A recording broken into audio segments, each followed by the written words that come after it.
Oke, cek. Kepada tim pro, apakah sudah hadir semua di room 1?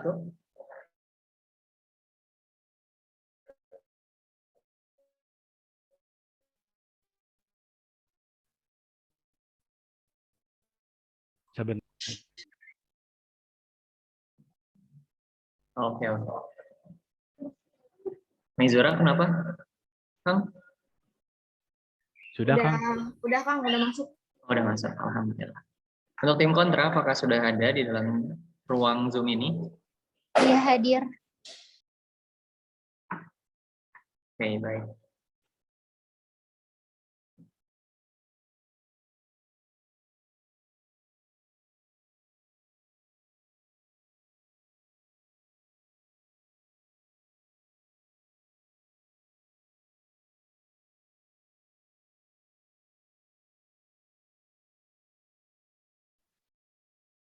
Ya, baik. Semoga dengan case building tadi selama 20 menit, teman-teman sudah menyiapkan yang sesiap-siapnya gitu ya, dan semaksimal mungkin untuk menentukan siapa nih yang akan lolos ke babak selanjutnya gitu ya, yang alias adalah final untuk esok hari. Semoga teman-teman bisa show off dengan penuh tanggung jawab, karena ini demi nama baik prodi sendiri ya. Oke, lalu selanjutnya, apakah Dewan Juri sudah siap? Siap. Alhamdulillah. Jika Dewan Juri sudah siap, para peserta sudah siap, saya menginstruksikan untuk para peserta mengaktifkan kameranya, tapi untuk yang terkendala sinyal, tidak apa-apa. Tidak di on juga. Baik, seperti biasa, yang akan memulai untuk berargumen pertama adalah dari tim pro pembicara 1. Dan nanti akan ditanggapi oleh kontra 1 dan seterusnya seperti biasa. Kepada pembicara, tim pro 1, saya persilakan. Baik, terima kasih Kang Dani untuk kesempatannya. Apakah suara saya sudah terdengar? Bismillahirrahmanirrahim. Assalamualaikum warahmatullahi wabarakatuh. Kami dari tim Penmas 2 beranggotakan saya, Maizura Kamila Sukma, sebagai pembicara pertama, Andini Fatima sebagai pembicara kedua, dan Muhammad Azanu Satria Putra sebagai pembicara ketiga. Yang terhormat para panelis, yang kami hormati moderator dan tim PGSD, serta para penonton yang kami banggakan. Pada kesempatan ini, kami selaku tim pro terhadap mosi debat kali ini, yakni penggunaan bahasa asing menunjukkan rasa nasionalisme yang semakin berkurang. Kami putra-putri Indonesia, menjunjung bahasa persatuan bahasa Indonesia. Amanat Sumpah Pemuda 1928, momen yang mewujudkan ikrar ketiga Sumpah Pemuda. Tentu dalam hal ini kami pro menyetujui yang dimana tidak baik untuk menggunakan bahasa asing. Hal ini dikarenakan nasionalisme yang kita ketahui bersama dengan arti lain ialah bagaimana paham mencintai bangsa sendiri. Sedangkan bahasa asing adalah bahasa milik bangsa lain yang dikuasai dan yang secara sosio-kultural tidak dianggap sebagai bahasa sendiri. Contoh aktualnya adalah dengan penggunaan bahasa asing dengan semisal komunikasi sehari-hari dapat mempengaruhi gaya hidup seseorang yang kerap kali menjadi sumber pertama lunturnya bahasa ibu kita bersama, bahasa Indonesia, sehingga dapat mengindikasikan, menunjukkan mengurangnya rasa nasionalisme seseorang.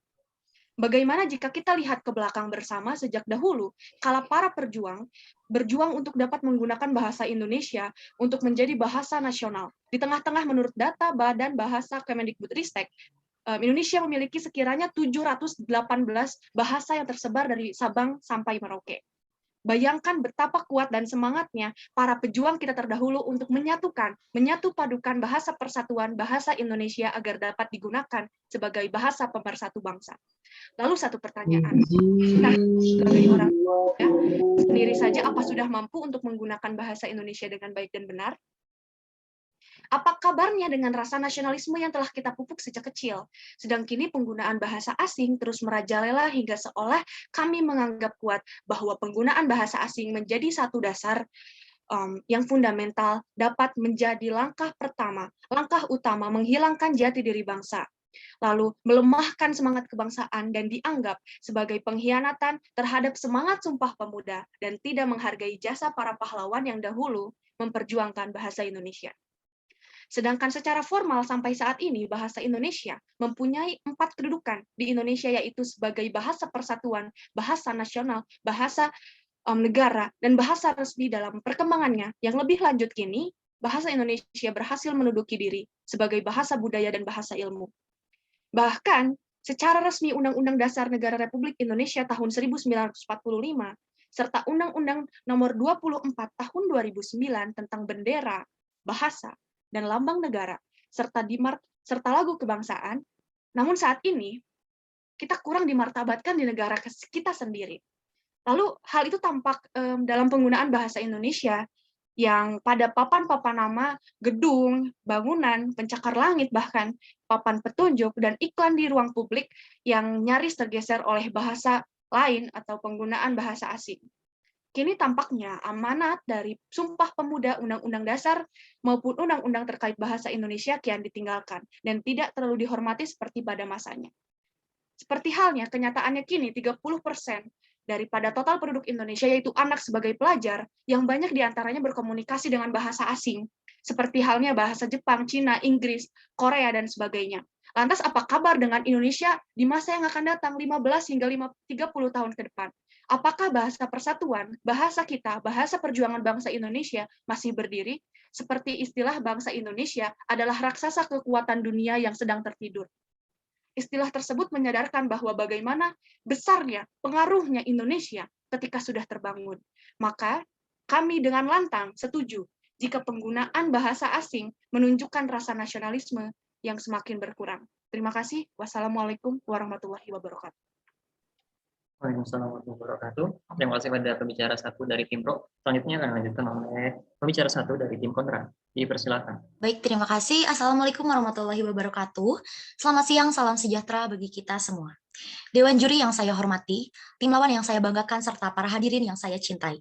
Mohon izin, perkenalkan nama saya Nadine Kintani sebagai pembicara pertama, rekan saya Rara Alivia sebagai pembicara kedua, dan Arvinda sebagai pembicara ketiga. Kami berasal dari Prodi PGSD Bumi Siliwangi, FIP UPI. Di sini saya selaku pembicara pertama tim Pro dengan mosi perdebatan penggunaan bahasa asing menunjukkan rasa nasionalisme yang semakin berkurang. Kami selaku tim kontra tidak setuju dengan mosi perdebatan kali ini. Mengapa demikian? Kita harus mengetahui arti dari bahasa sendiri, kata bahasa sendiri. Bahasa dapat diartikan sebagai alat untuk menyampaikan sesuatu yang terlintas di dalam hati. Melalui bahasa, seseorang dapat melakukan interaksi ataupun komunikasi dengan yang lainnya, baik untuk menyampaikan keinginan, perasaan, pendapat, gagasan, pengalaman, ataupun pengetahuannya. Bahasa juga dapat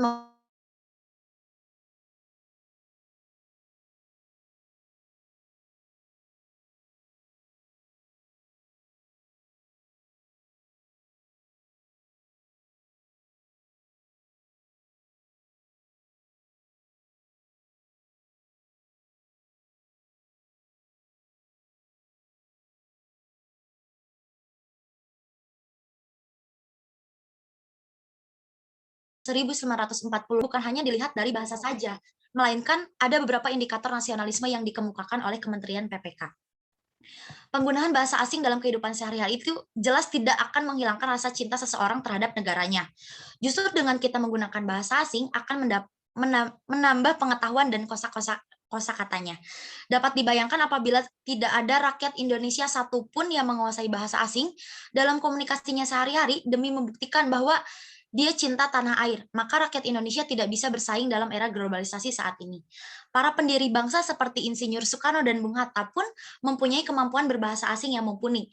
Tetapi bisa dilihat realitanya bahwasannya beliau-beliau tidak perlu diragukan lagi atas rasa nasionalismenya. Semua tergantung dan kembali kepada komitmen kita terhadap negara kita sendiri. Bahasa adalah bukan hal utama yang bisa dijadikan penilaian terhadap seseorang mempunyai rasa nasionalisme yang tinggi atau bahkan tidak sama sekali. Menggunakan bahasa asing dalam komunikasi sehari-hari bukan berarti kita mengurangi rasa nasionalisme. Dengan menggunakan bahasa asing lah kita dapat lebih mudah untuk menyesuaikan dengan perkembangan zaman seperti sekarang ini. Jadi oleh sebab itu kami sebagai tim kontra sangat-sangat tidak setuju dengan mosi debat kali ini, yaitu penggunaan bahasa asing menunjukkan rasa nasionalisme yang semakin berkurang. Terima kasih.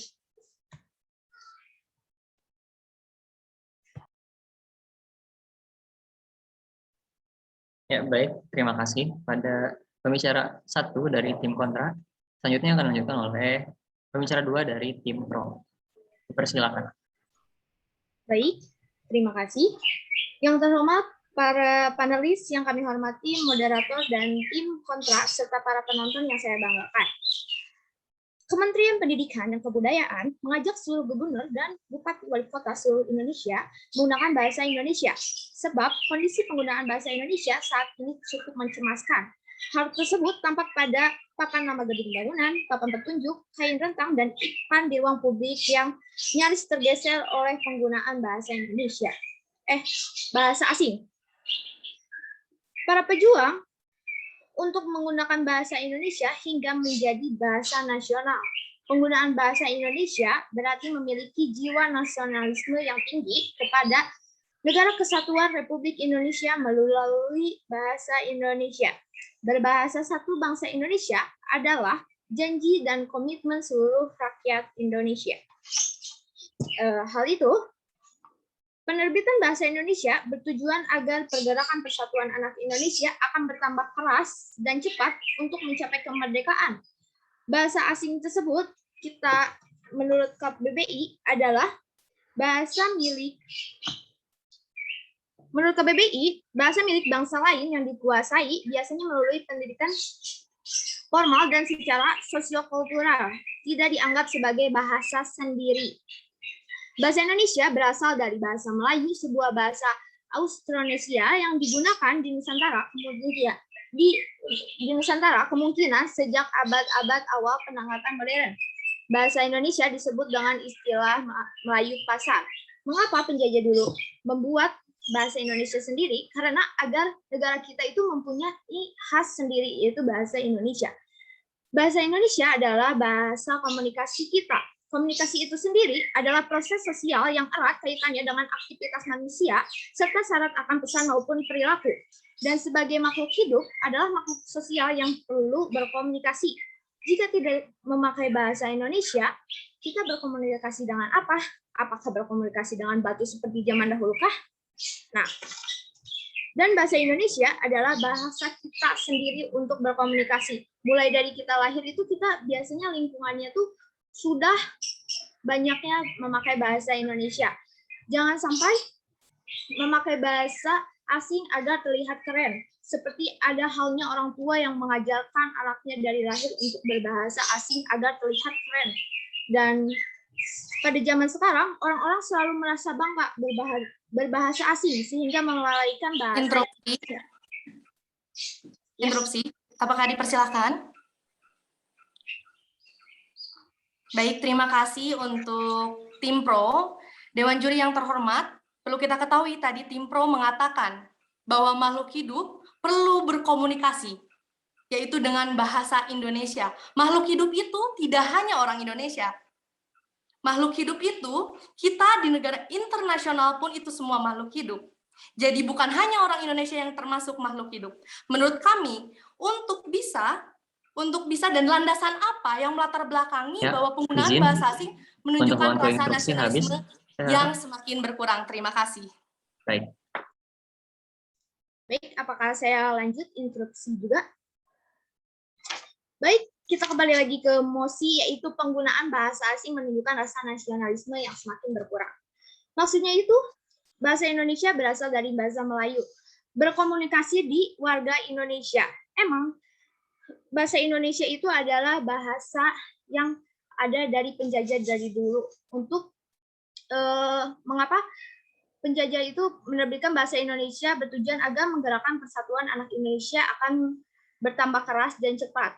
Bahasa Indonesia adalah bahasa komunikasi. Maksudnya bahasa komunikasi di Republik Indonesia. Dan kita itu harus memakai bahasa Indonesia yang baik dan benar. Dan tidak semua orang Indonesia sekarang lebih baik menggunakan bahasa Indonesia yang baik dan benar dan selalu menyepelekan hal bahasa Indonesia karena menurutnya adalah bahasa Indonesia itu terlalu mudah karena dia adalah bangsa Indonesia sendiri. Baik, terima kasih. baik. Akan dilanjutkan oleh pembicara berikutnya dari tim kontra. Dipersilakan. Baik, terima kasih atas kesempatannya. Selamat siang dan salam sejahtera bagi kita semua. Perkenalkan, saya Rara Livia sebagai pembicara kedua tim kontra. Tidak setuju dengan mosi kita kali ini, yaitu penggunaan bahasa asing menunjukkan rasa nasionalisme yang semakin berkurang. Kita perlu tahu dulu, sebelum saya melanjutkan argumen dari tim kontra, ada beberapa argumen yang akan saya bidas dari tim pro. Yang pertama, pembicara satu mengatakan bahwa bahasa Indonesia kian ditinggalkan, tidak seperti zaman dahulu. Zaman dahulu kita tahu, tadi sudah disebutkan oleh pembicara pro pertama, itu sudah banyak bahasa, dan di Indonesia sekarang juga banyak sekali bahasa. Bahasa Indonesia dijadikan sebagai bahasa persatuan. Lantas dilanjutkan oleh pembicara kedua, bahwa makhluk hidup memerlukan komunikasi. Nah, dari situ kita makhluk hidup dan kita sudah melihat, bukan melihat zaman dahulu saja, jadikan pembelajaran zaman dahulu. Kita lihat zaman sekarang. Ini udah zaman era revolusi 4.0, bahkan nanti udah 5.0, serta kita harus tahu sebagai mahasiswa, sebagai rakyat Indonesia sudah memasuki SDGs. Di sana juga kita harus tahu juga bagaimana kita menghadapi bangsa asing jika kita tidak memiliki bahasa asing. Kita tidak menggunakan bahasa asing, tidak menggunakan bahasa serapan dan sebagainya. Salah satu contohnya, misalnya kita menggunakan aplikasi, sekarang sudah bahasa Inggris. Terus kita menggunakan mouse. Itu masa kita menggunakan bahasa Indonesia yang baik dan benar? Tikus. Tidak. Nah, kita memiliki bahasa serapan, dan bagaimana Indonesia dengan bijak, masyarakatnya dengan bijak memilih bahasa asing itu digunakan bukan berarti untuk mengurangi rasa nasionalisme. Karena nasionalisme itu tidak ditunjukkan hanya dengan bahasa, seperti yang dijelaskan oleh pembicara satu tim kontra. Mengurangi rasa nasionalisme dengan menggunakan bahasa asing, salah satunya adalah bahasa Inggris, dapat lebih mudah mengikuti perkembangan di dunia, karena bahasa Inggris merupakan bahasa internasional. Perkembangan bahasa Indonesia yang akan mengikuti saluran perdagangan internasional menjadi lancar menggunakan bahasa asing, bukan berarti tidak mencintai bahasa nasional. Baik, dipersilakan kepada tim pro pembicara ketiga untuk interupsi. Izin sebelumnya terima kasih kepada pembicara kedua. Saya ingin sedikit bertanya tentang urgensi yang tadi untuk yang penggunaan bahasa. Menurut data jurnal Kemendikbud tahun 2019, penggunaan bahasa Indonesia yang baik dan benar di Indonesia hanya sekitar 40% digunakan oleh bangsanya. Bagaimana kelompok Anda menanggapi tentang hal data yang tadi sempat Anda sebutkan? Terima kasih. Baik, terima kasih kepada tim pro pembicara ketiga. Terima kasih atas interupsinya. Menurut kelompok kami dengan data tersebut, justru kita harus bagaimana menguatkan bahasa sendiri, tapi tidak menghilangkan bahasa asing dalam Indonesia. Karena kita harus melihat juga bahasa sekarang yang digunakan itu seperti apa, zaman sekarang yang digunakan itu seperti apa, aplikasi apa saja yang sudah digunakan. Bahkan yang aplikasi yang sedang kita gunakan juga menggunakan bahasa asing atau bahasa serapan. Jadi kita tidak boleh untuk menutup diri sebagai bahasa Indonesia atau bangsa Indonesia hanya menggunakan bahasa Indonesia. Kami lanjutkan ke argumen dari tim kontra. Bila dicermati, dan tadi disebutkan oleh rekan saya dari pembicara 1 BPKNIP, tanggal 29 Desember 1945, dikemukakan bahwa pendidikan dan pengajaran harus membimbing murid-muridnya menjadi warga negara yang mempunyai rasa tanggung jawab, yang kemudian oleh Kementerian PPK dirumuskan dalam tujuan pendidikan untuk mendidik warga negara yang sejati yang bersedia menyumbangkan tenaga dan pikiran untuk negara dan masyarakat dengan ciri-ciri sebagai berikut. Inilah rasa-rasa nasionalisme, salah satunya bahasa. Tapi ini banyak sekali. Contohnya yang pertama, perasaan bakti kepada Tuhan Yang Maha Esa. Yang kedua, perasaan cinta kepada negara. Yang ketiga, perasaan cinta kepada bangsa dan kebudayaan. Yang keempat, perasaan berhak dan wajib ikut memajukan negaranya menurut pembawaan dan kekuatannya. 5, keyakinan bahwa orang menjadi bagian tak terpisahkan dari keluarga dan masyarakat. 6, keyakinan bahwa orang yang hidup bermasyarakat harus tunduk pada tata tertib. Yang ketujuh, keyakinan bahwa pada dasarnya manusia itu sama derajatnya sehingga sesama anggota masyarakat harus saling menghormati berdasarkan rasa keadilan dengan berpegang teguh pada harga diri. Nah, dengan demikian, saya tegaskan kembali, kami tidak setuju dengan mosi kita kali ini, penggunaan bahasa asing menunjukkan rasa nasionalisme yang semakin berkurang. Untuk contoh, solusi dan sebagainya akan dijelaskan oleh pembicara ketiga, dan kami tegaskan kembali bahwa kami tidak setuju dengan penggunaan bahasa asing yang menunjukkan rasa nasionalisme yang semakin berkurang, karena bahasa itu termasuk salah satunya, bukan dari sumber segalanya. Karena kita luang lingkup Indonesia yang sangat luas. Terima kasih, saya Rara Livia, pembicara kedua. Wabillahi taufiq wal hidayah. Wassalamualaikum warahmatullahi wabarakatuh. Waalaikumsalam warahmatullahi wabarakatuh. Terima kasih kepada pembicara 2 dan kontra. Selanjutnya akan dilanjutkan oleh pembicara ketiga dari tim pro. Silakan. Bismillahirrahmanirrahim. Assalamualaikum warahmatullahi wabarakatuh. Yang terhormat para panelis, yang kami hormati moderator, dan tim kontra, serta para penonton yang saya banggakan. Di sini kita langsung masuk ke topik yang telah dibahas oleh teman-teman saya tadi. Mereka membahas dasar dari bahasa Indonesia itu seperti apa, dan sedikit tentang bahasa asing yang berdampak untuk kedepannya. Yang ingin saya kuatkan adalah penggunaan bahasa Indonesia di internasional sudah kuat sejak zaman Pak Harto, digunakan untuk pidato dia sehari-hari di bangsa asing. Jadi sejak dulu kita telah diajarkan oleh presiden kita untuk mencintai kultur Indonesia serta bahasa kita sendiri di asing. Dan sekarang walaupun sekarang sudah masa 4.0 atau apapun itu namanya, sekarang Presiden Jokowi pun yang menggaung-gaungkan kemajuan untuk ekonomi serta yang lain, menggaungkan setiap pidato kepresidenannya di luar dengan bahasa Indonesia. Dia ingin menunjukkan, ini Indonesia, ini bahasa kita. Kalian yang translate bahasa saya, bukan saya yang pelajarin bahasa kalian. Ngapain? Gitu. Lalu, penggunaan bahasa asing dalam bahasa sehari-hari itu banyak menyebabkan rusaknya budaya di Indonesia. Kadang kita jadi lupa gitu, tata krama, serta misalnya penggunaan bahasa permisi menjadi tidak ada. Jadi kepada orang yang lebih tua kita tidak memanggil dengan bahasa yang lebih lembut yang telah diajarkan oleh ibu kita. Lalu, jika tadi banyak yang mengatakan tidak akan maju jika kita yang tidak disampaikan bahasa kita jika tidak digunakan dengan bahasa asing. Buktinya Jepang dan Mandarin Cina menguasai bahasanya sendiri. Banyak orang yang tidak bisa bahasa asing di sana menurut data. Tapi mereka adalah bangsa yang kuat dengan ekonomi yang kuat, perkembangan teknologi yang terkuat di Asia maupun di dunia. Dan kita justru harus bisa mengenalkan gitu bahasa Indonesia. Bahasa yang sopan, lugas, serta mudah dipahami. Sebagai generasi muda 4.0, justru kita harus bisa mensosialisasikan itu. Serta menaikkan peringkat penggunaan bahasa Indonesia di internasional itu sangat penting menurut saya, agar menjadikan orang lain ketertarikan kepada bahasa kita. Jadi nanti tidak akan terpikirkan bahasa lain, bahasa Indonesia. Oh, kayaknya bahasa ini menarik, bahasa Indonesia. Serta bahasa Indonesia pun tak usang. Tadi kan banyak disampaikan, nanti tidak orang-orang gak bakal ngerti. Perkembangan 4.0 perlu bahasa Indonesia banyak tidak dimengerti. Oh, sorry bos, bahasa Indonesia juga berkembang sampai sekarang. Seperti istilah kalau di luar negeri ada food court. Pujas, orang Indonesia berinovasi dengan mengembangkan bahasa yang diartikan sebagai pujasera. Gadget, gawai. Bahasa Indonesia pun tetap berkembang. Jadi jadi perkembangan zaman itu bukan alasan kita tidak mempelajari bahasa Indonesia atau ingin mempelajari bahasa asing. Silakan Teteh, boleh interupsinya. Baik, terima kasih atas kesempatannya. Mohon maaf sebelumnya. Izin interupsi gitu ya. Apa contoh dan bagaimana ke depannya solusi apa yang akan Anda tawarkan untuk meningkatkan bahasa Indonesia dan juga tidak melupakan atau kita tidak menutup diri dalam bahasa asing. Terima kasih. Di Australia, orang-orang membuka kelas berbahasa Indonesia. Jadi orang-orang Indonesia itu sekarang yang sedang ada di Australia, contohnya seperti saudara saya, sedang membuka perkembangan ingin memajukan bahasa kita, yaitu dengan membuka kelas bahasa Indonesia. Mereka ingin membiarkan orang-orang lebih tahu bagaimana bahasa kita bisa dimengerti dan bahasa kita itu sopan. Ke orang tua enak, melakukan apapun enak dengan rinci. Dan itu bukan saya ingin melakukan apa, tapi bukti bahwa orang Indonesia lain pun sudah mulai berinovasi. Dan dengan banyaknya istilah baru di luar negeri dan ditranslatekan ke Indonesia, itu menjadi permudah.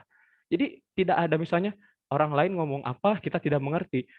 Kita bakal terus mencari dan berinovasi, jadi ada keterkaitan gitu. Tidak ada nanti tidak mengerti bahasa asing dan bahasa Indonesia gitu. Jadi grammarnya nggak kurang gitu di Indonesia.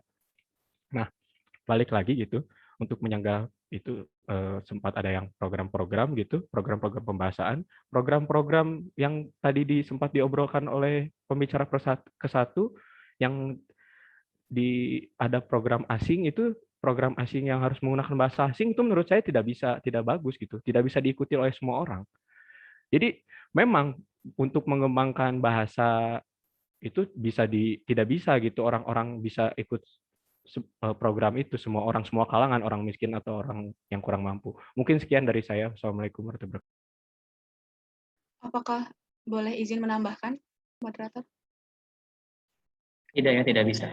Karena waktu sudah habis. Berbicara memiliki waktu 5 menit ketika dipersilakan berbicara sesuai dengan jadwalnya. Sekarang adalah jadwal untuk pembicara 3 dari tim kontra. Baik, persilakan. Baik, terima kasih. Saya Arvinda Fauzani Indonesia sebagai pembicara ketiga dari tim kontra yang akan mengkonstruksikan kembali jalannya perdebatan kita pada siang ini ya. Kembali ke mosi kita. Tadi adalah penggunaan bahasa asing menurunkan rasa nasionalisme. Nah, menurut tim kami, itu tuh kita pertegas kembali ya.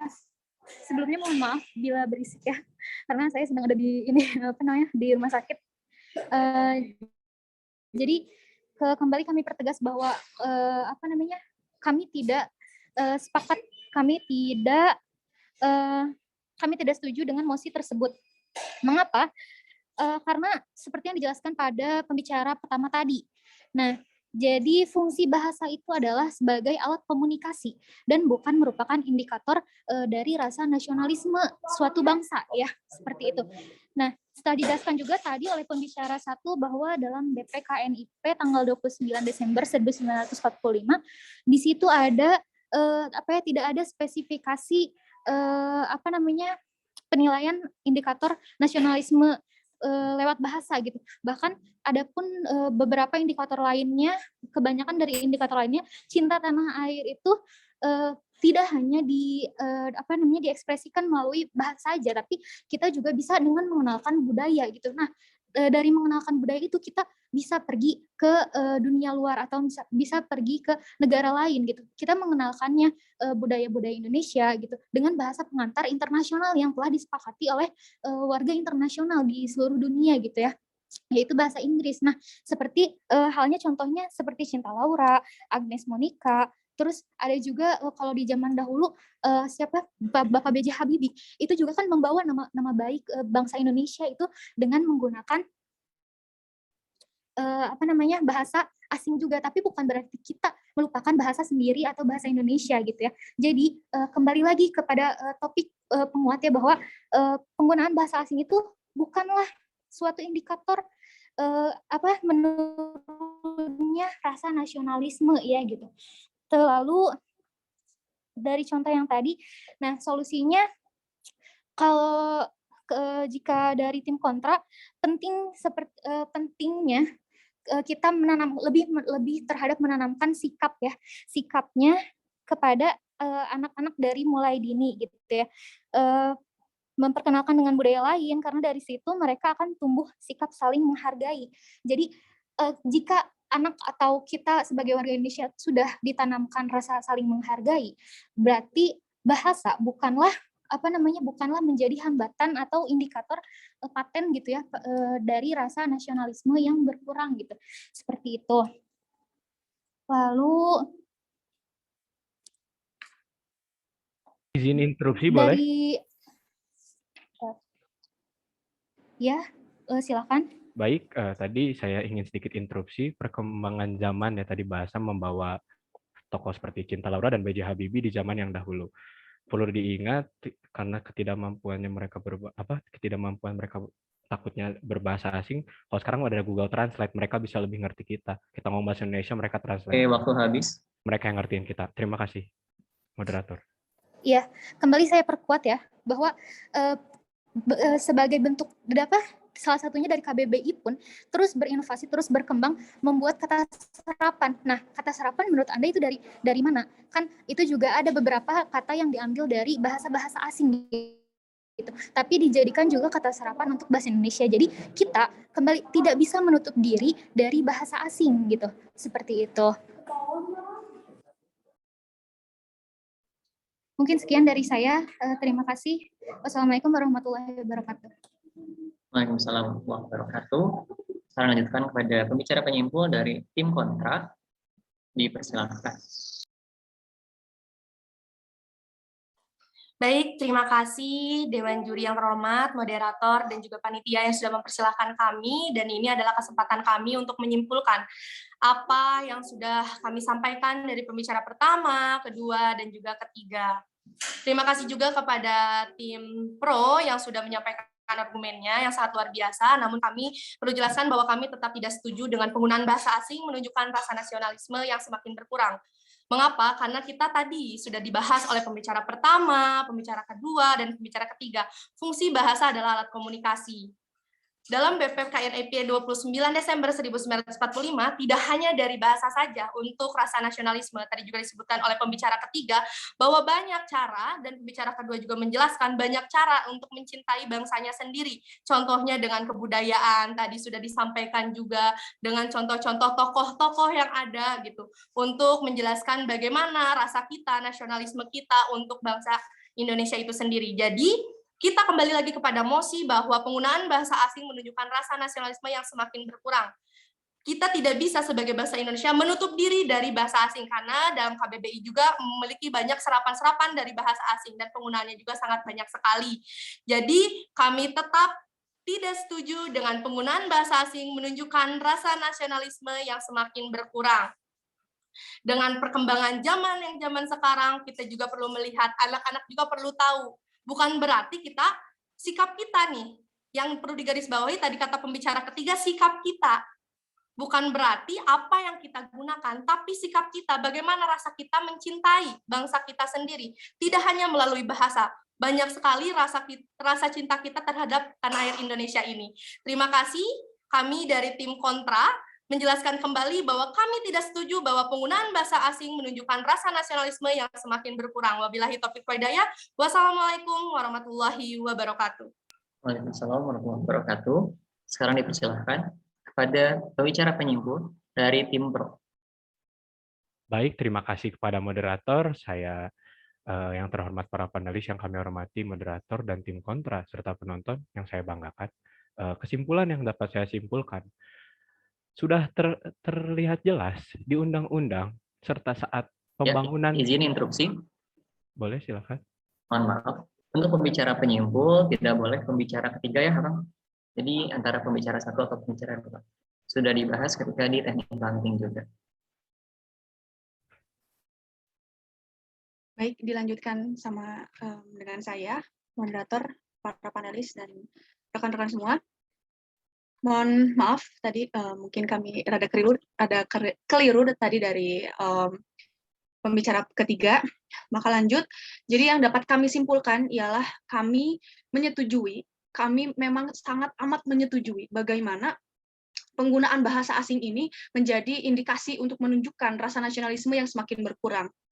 Karena tadi mungkin kami ingin sedikit menjawab juga yang tadi pertanyaan interupsi dari tim kontra, bagaimana jika makhluk hidup ini bukan hanya dari Indonesia, lalu jika penggunaan bahasa asing ini tuh digunakan di era disrupsi hari ini gitu. Nah, bagaimana jika komunikasi di Indonesia sendiri kini gitu ya? Implikasinya adalah bagaimana kalau misalkan bahasa Indonesia tergantikan oleh bahasa asing?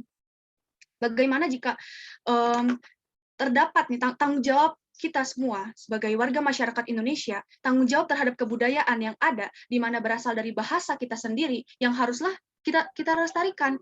Sedangkan kini di era disrupsi, lalu di era Society 5.0, dan bagaimana ini bisa membawa kita untuk melestarikan bahasa kita sendiri, bahasa Indonesia, bahasa persatuan kita. Jangan sampai kita melupakan jas merah gitu. Kita melupakan jasa-jasa para pahlawan, para pejuang kita yang memperjuangkan bahasa Indonesia ini. Sedangkan kita sekarang terlalu berpikir bagaimana kita nanti di 10 hingga 20 tahun ke depan kita untuk memikirkan nanti kita harus internasional gitu. Indonesia ini, bangsa Indonesia ini harus berpikir internasional. Tadi juga disampaikan bahwa misalkan bagaimana bahasa Indonesia bisa maju kalau misalkan kita tidak bisa menggunakan bahasa asing begitu. Tadi kami menyimpulkan begitu bahwa kini sudah zamannya, sudah eranya para bangsa lain yang mempelajari bahasa kita, bangsa lain yang mempelajari bahasa kita, bagaimana bahasa Inggris bisa. Bahasa Inggris digunakan oleh 60 lebih negara di dunia begitu. Padahal negaranya tidak sebesar negara Indonesia. Bagaimana kita bisa menyampaikan bahwa bahasa Indonesia ini tuh bukan hanya kita belajar serapannya nanti gimana di KBBI, tapi kita membuktikan bahwa bangsa Indonesia ini bisa menggunakan bahasanya untuk menjadi internasional. Tadi juga disampaikan bahwa Presiden Joko Widodo menyampaikan pidatonya di halayak ramai untuk di berbagai negara, yang disaksikan oleh berbagai negara. Dengan bahasa Indonesia ini menunjukkan, mengindikasikan bahwa kita sebagai warga masyarakat Indonesia bukan hanya berprogram kita harus menggunakan bahasa asing untuk belajar berinternasional dan sebagainya, tapi kitalah yang harus melestarikannya. Kita harus terbangun karena Indonesia adalah raksasa kekuatan dunia yang sesungguhnya. Maka dari itu selain kita maka siapa lagi? Jadi pada intinya Ini baik, waktu sudah habis. Menyetujui untuk penggunaan bahasa asing ini adalah menunjukkan rasa nasionalisme yang semakin berkurang. Terima kasih. Wassalamualaikum warahmatullahi wabarakatuh. Waalaikumsalam warahmatullahi wabarakatuh. Perdebatan kali ini antara tim pro dari Penmas 2 dan juga tim kontra dari PGSD sudah selesai dilaksanakan. Alhamdulillah, kita aplaus dulu untuk kita semua. Keren. Dan kepada Kang Ginanjar, dipersilakan untuk menyampaikan penilaiannya, memaparkan apa yang tadi di sini. Dipersilakan, Akang. Oke, bismillahirrahmanirrahim. Assalamualaikum warahmatullahi wabarakatuh. Jelas ya suara saya? Jelas. Oke, alhamdulillah kita sudah berada di ujung perdebatan, sehingga saya mengapresiasi kepada kedua belah pihak, seperti itu kedua belah tim pro dan kontra, untuk bisa melaksanakan dan menyelesaikan perlombaan atau kompetisi debat ini seperti itu. Mudah-mudahan bisa menjadi pembelajaran, bukan soal sepak menang, tapi jadi pembelajaran dan juga pendidikan bagi teman-teman semua agar lebih baik lagi dalam debat ini seperti itu. Oke, kita mulai dari pembicara satu. Sebetulnya tidak dari Penmas memberikan data-data yang cukup banyak ya, memberikan analogi-analogi yang cukup banyak, tetapi elaborasi yang diberikan itu tidak ada yang masuk sama sekali dari awal sampai akhir perdebatan seperti itu. Itu yang sangat disayangkan. Mulai dari teknis, menyatakan sikap, tidak terus poin-poin yang lain, tidak baik menggunakan bahasa asing, mencintai bahasa kita, para pejuang melakukan effort ya untuk menuju bahasa Indonesia tadi, itu juga perlu reason yang lebih, perlu alasan yang lebih. Sebetulnya by data itu sangat baik, tapi bagaimana penempatan data kita ke dalam argumentasi kita, itu yang namanya elaborasi sintesis itu harus ditekankan juga seperti istilahnya seperti itu. Mungkin dari pembicara satu juga sudah mulai menyimpulkan, karena dari mosi yang ini saya nilai bahwa mosi ini itu sangat bias seperti itu. Mosi ini sangat bias, baik pada tim pro dan kontra memiliki kesempatan yang sama untuk bisa memenangkan debat ini, karena memang dari segi juri juga melihat mosi ini harus melihat dulu perjalanan debat baru bisa menentukan daripada argumentasi yang diberikan oleh tim pro dan tim kontra seperti itu, karena sangat-sangat bias, bisa berubah di pada saat jalan debatnya itu bisa berubah argumentasi atau pandangan dari juri, karena memang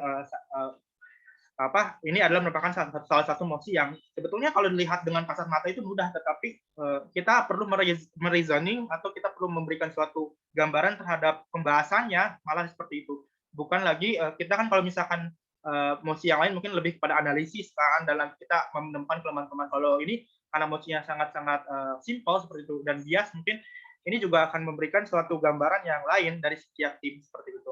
Nah, masuk ya ke pembicara satu, mungkin tadi alasan-alasan ini, kelemahan-kelemahan yang tadi disampaikan kepada tim pro, itu juga bisa terjadi sebetulnya pada tim kontra. Bagaimana mengatasinya dan bagaimana cara menyelesaikan permasalahan tersebut, itu tergantung pada jalannya debat seperti itu. Pembicara satu secara teknis dari tim kontra itu sudah baik ya dalam segi teknis. Mungkin kalau tadi pembicara sebelumnya dari tim pro masih ada harus diperbaiki lagi dari teknis, dari salam menyapa juri dan mengenalkan itu sudah runtut ya. Terus juga beberapa argumen yang memang sebetulnya argumen daripada tim kontra ini tidak terlalu kuat seperti itu, karena dengan posisi mereka sebagai tim kontra, mereka hanya perlu mempertahankan argumen seperti itu dari segi pembahasan mosinya. Jadi berulang-ulang kali saya sampaikan kepada dalam perlombaan debat itu adalah harus memahami dulu mosinya seperti itu. Nah, penggunaan bahasa asing, jangan kita fokus pada penggunaan bahasa asing seperti itu, karena tim kontra ini sudah akan mendefense apa yang kita sampaikan seperti itu, tapi adalah bagaimana kita menampilkan kelemahan-kelemahan dari penggunaan bahasa asing seperti itu. Misalnya yang saya tunggu daripada tim pro adalah bagaimana toleransi, bagaimana kita menjaga toleransi dengan bahasa kita seperti itu, bagaimana kita mengatasi dengan mekanisme yang bagus terkait kultur shock yang ada daripada penggunaan bahasa asing tersebut. Misalnya bahasa asing tidak pantas digunakan pada saat penelitian di suatu wilayah Bahasa asing tidak pantas disampaikan pada saat waktu pengabdian pada masyarakat di suatu wilayah. Itu saya tidak mendapat dari pembicara di tim pro seperti itu, dari pembicara 1, 2, dan 3. Itu menjadi kelemahan. Tapi yang jelas dari segi mudah-mudahan ini menjadi bahan evaluasi juga bagi tim kontra nantinya apabila dapat melanjutkan ke babak selanjutnya, ini harus banyak-banyak berlatih lagi karena apa yang disampaikan dari tim kontra dari pembicara 1, 2, 3 itu sebetulnya argumentasinya kurang kuat seperti itu, tetapi karena memang berbagai macam kesalahan teknis yang dilakukan, ini menjadi suatu bimbang bagi saya sehingga apabila ini diujikan pada perlombaan yang lain atau pada lawan yang memang ada atau lawan yang menguasai tentang bahasa, ini akan sulit bagi tim dari kontra. Itu loh maksud saya. Itu ya dari pembicara pertama di tim kontra. Kita masuk ke pembicara kedua. Ada beberapa perbaikan mungkin dari tim pro untuk bisa diperbaiki karena mungkin masih belajar juga ya, bisa ditingkatkan. Ada harusnya kan menyapa dulu baru kemudian menjelaskan, kemudian tadi menjelaskan dulu kemudian menyapa di tengah. Nah, itu juga harus menjadi suatu perhatian. Nah, kemudian ada beberapa point of view yang saya lihat, misalnya yang pertama stakeholders mengajak penggunaan bahasa Indonesia. Nah, reasoningnya tidak ada, nama jalan, infrastruktur. Nah, kalau misalkan ini sudah bagus, ini harusnya ini ditekankan dari awal, nama jalan, infrastruktur, itu perlu reasoning yang tidak ada atau tidak saya lihat untuk meyakinkan audiens seperti itu. Kalau misalkan kalian membahas infrastruktur, ya sudah bahas misalnya penggunaan anggaran atau seperti apa, reasoning yang mungkin logis ya diterima. Tapi sudah berusaha itu sudah baik untuk menemukan apa sih alasan yang harus saya temukan selain di pembahasan yaitu nama jalan infrastruktur. Kemudian tidak perlu repeat definisi bagi pembicara kedua, tidak perlu repeat definisi, tetapi bagaimana memaknai apa yang di pembicara pertama itu ya. Yang ketiga, terlalu banyak teori dapat menyebabkan yang namanya textbook. Nah, itu juga hal yang fatal. Ini tidak hanya untuk tim pro, tapi untuk tim kontra. Kalau misalkan kita terlalu terpaku sama teori, tapi praktisnya kurang untuk dijelaskan bagaimana mekanisme dan sebagainya.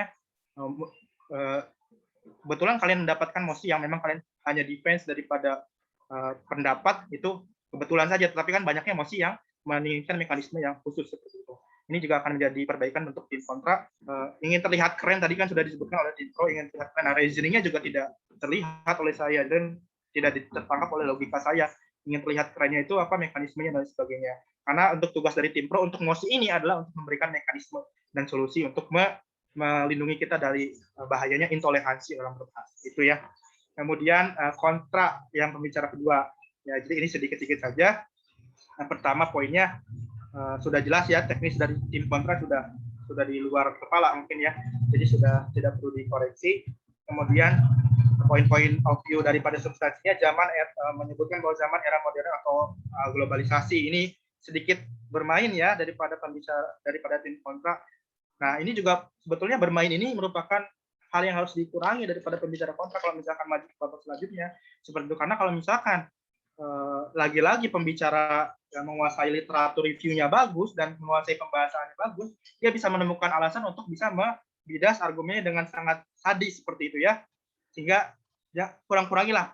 Emang itu merupakan suatu hal yang bisa penyerangannya bagus seperti itu kalau misalkan berhasil, tapi kalau misalkan tim lawan bisa membaca dan memutarbalikkan daripada pendapatnya, itu akan menjadi blunder juga. Jadi mudah-mudahan ini bisa dikurangi oleh tim kontra dari PGSD. Itu sudah 2 kali, yang pertama dan yang kedua.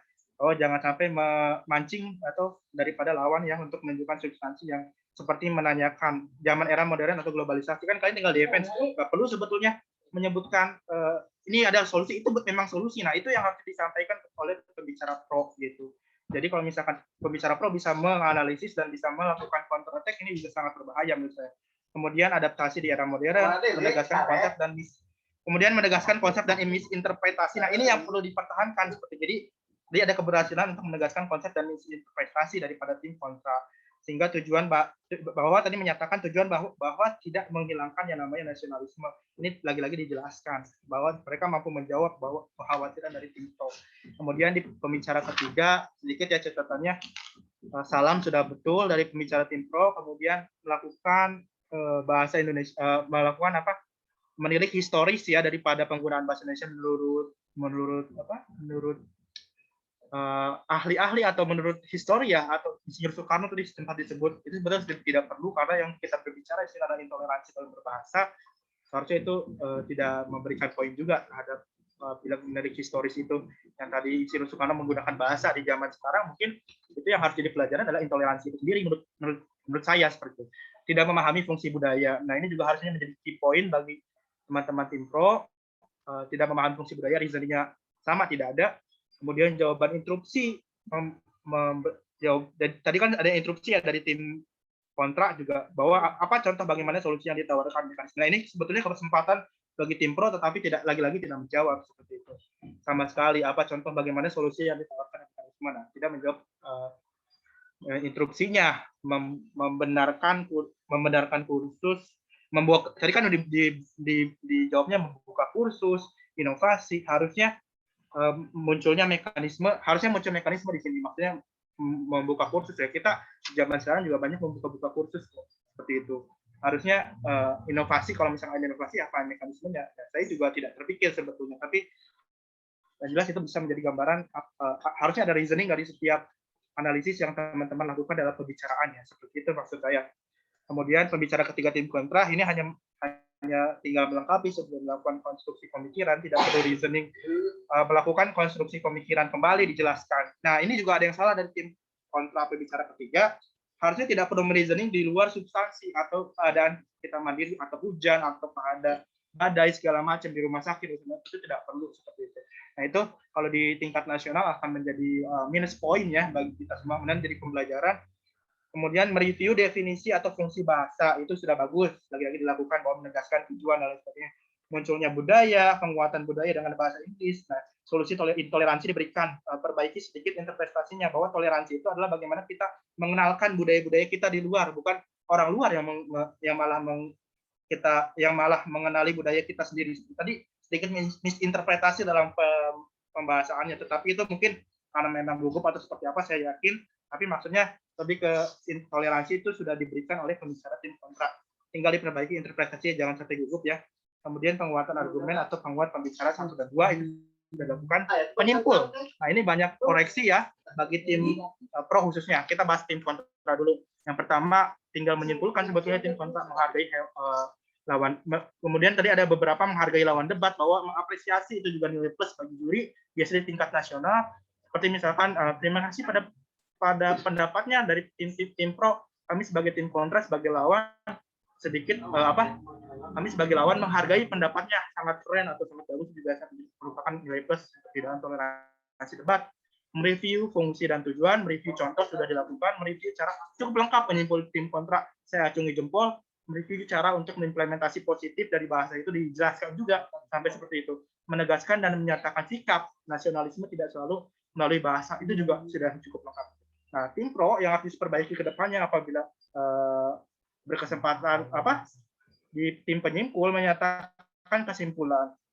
Nah, menyatakan kesimpulan, tinggal menyatakan kesimpulan saja seperti simpel. Kurang persiapan untuk membicara penyimpul, karena secara teknis saja sudah salah. Kalau misalkan di tingkat nasional, ini secara teknis, apabila kita berbicara dengan tidak sesuai aturan, atau misalnya pembicara 1 kan, jadi tidak boleh menjadi pembicara penyimpul atau pembicara 3 tadi itu. Nah, ini juga sudah menjadi kesalahan fatal, dan itu bisa langsung WO ya, seperti itu. Kalau misalkan di tingkat nasional, karena harus sesuai dengan apa aturan debat ya. Kalau misalkan tidak tiba-tiba berbicara pembicara 3 seperti itu, harus seperti apa menjadi pembicara penyimpul, itu juga bisa WO karena tanpa ampun seperti itu kalau di nasional. Nah, itu menjadi catatan juga. Nah, karena kesalahan dalam strategi, jadi kurang persiapan untuk pembicara penyimpul atau pembicara penyimpulnya. Jadi langsung aja menggantikan seperti itu. Dalam building case itu tidak dipakai sama sekali kan seperti itu. Sayang sekali, maksudnya sangat, itu membuat penyimpulan yang dilakukan oleh tim pro itu mengawang seperti itu, dan solusinya terlalu jauh. Maka dari itu mencoba, tapi keberanian memberi solusi itu saya hargai, tapi solusinya terlalu jauh, dalam arti itu adalah solusi jangka panjang, bahwa semua orang, semua masyarakat Indonesia secara nasionalisme, saya, Anda ataupun kita, itu juga pasti sangat ingin bahwa masyarakat Indonesia itu bahasanya itu go internasional. Siapa sih yang nggak mau? Itu bukan solusi jangka dekat, dan mekanisme tidak ada, dan tidak ada poin menurut saya dalam hal tersebut untuk diargumentasikan. Mungkin seperti itu yang perlu diperbaiki, mudah-mudahan bermanfaat. Wassalamualaikum warahmatullahi wabarakatuh. Ya, waalaikumsalam warahmatullahi wabarakatuh.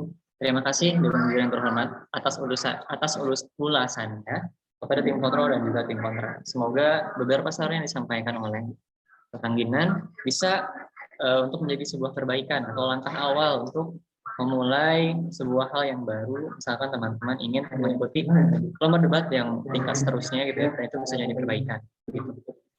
Selanjutnya teman-teman diperkenankan untuk masuk ke main room lagi dan menunggu untuk hasil dari pertandingan kali ini. Karena untuk penentuan finalis akan ditentukan di Zoom ini, tidak di grup WhatsApp. Gitu. Jadi siapa yang akan bertanding esok hari di final akan ditentukan dan diumumkan di main room, begitu ya. Kepada Tehara, ada yang ditanyakan? Baik, izin menyampaikan moderator, izin menyampaikan kepada tim yang sudah sudah sama-sama gitu belajar bersama gitu. Saya ucapkan dari tim kontra, mohon maaf kepada tim Tekpen yang Penmas ya Penmas yang sudah menyampaikan. Mohon maaf kalau tadi bahasa saya atau teman-teman saya kurang enak gitu. Tapi jadikan pembelajaran aja ya, kalau misalnya dibilang setuju atau enggaknya ya kadang ada juga hal kita setuju dengan pendapatnya gitu kalau secara pribadi, tapi di sini kita sebagai kontra harus tetap mempertahankan argumen kita. Terima kasih juga kepada Dewan Juri, kami banyak belajar dari yang pertama dan kedua juga, dan kebetulan emang kami ini tingkat akhir dan juga emang dadakan gitu. Jadi mohon maaf juga gitu kalau misalnya kami ada salah-salah kepada teman-teman yang lain. Makasih banyak, segitu aja panitia yang ingin disampaikan. Takutnya kita belajar bersama tapi tujuan itu tidak tersampaikan gitu. Terima kasih. Sama-sama Tehara, kami apresiasi atas yang disampaikan dari Tehara, betul ya teman-teman. Karena urgensi dari lomba debat SFIP ini adalah seperti pertama silaturahmi antar prodi, di mana di FIP ini harus terjalin silaturahmi yang sangat baik gitu ya. Lalu yang kedua adalah memperkenalkan debat ini gitu ya kepada teman-teman, karena dirasa kurang dalam mengikuti perlombaan debat tingkat nasional maupun internasional. Nah, dengan adanya lomba ini semoga kedepannya akan ada lomba-lomba lagi dari Kema FIP yang lebih besar dan lebih luas, pun juga dari teman-teman bisa mengikuti lomba-lomba yang lebih luas lagi begitu. Terima kasih kepada semua yang telah hadir pada room 1 kali ini dan yang sudah bertanding. Mangga dipersilakan untuk ke main room.